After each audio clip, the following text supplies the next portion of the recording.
பெண்கள்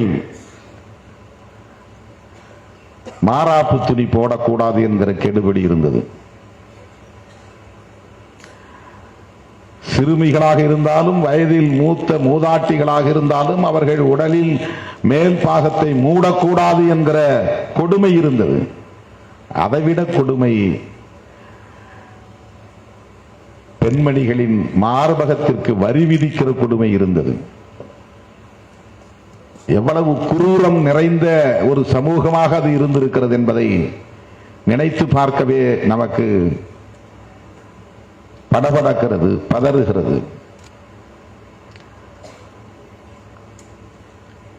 அப்படிப்பட்ட ஒரு சமூக கட்டமைப்புக்குள்ளே டேனியல் எவ்வளவு துணிச்சலாக புலையர் என்கிற ஒரு சமூகத்தை சார்ந்த பெண்மணியை கதாநாயகி ஆக்குகிற நடவடிக்கை மேற்கொண்டிருக்கிறான். டேனியலுக்கு நாம் இந்த நேரத்தில் ஒரு சல்யூட் அடிக்க வேண்டும், பாராட்ட வேண்டும்.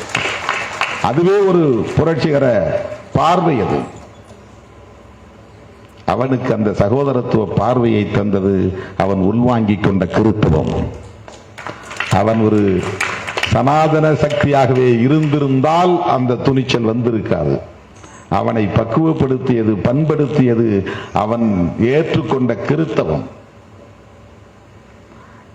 கிறிஸ்தவத்தின் உயிர் மூச்சு கோட்பாடு சகோதரத்துவம், இஸ்லாத்தின் உயிர் மூச்சு கோட்பாடு சகோதரத்துவம், பௌத்தத்தின் உயிர் மூச்சு கோட்பாடு சகோதரத்துவம். உலகத்தில் தோன்றிய எல்லா மதங்களும் சகோதரத்துவத்தை தான் உயர்த்தி பிடிக்கின்றன. பாழாய் போன இந்த மண்ணில் தான் சகோதரத்துவமே பகை என்கிற ஒரு கருத்தியல் வளர்ந்து நிலை பெற்று இருக்கிறது.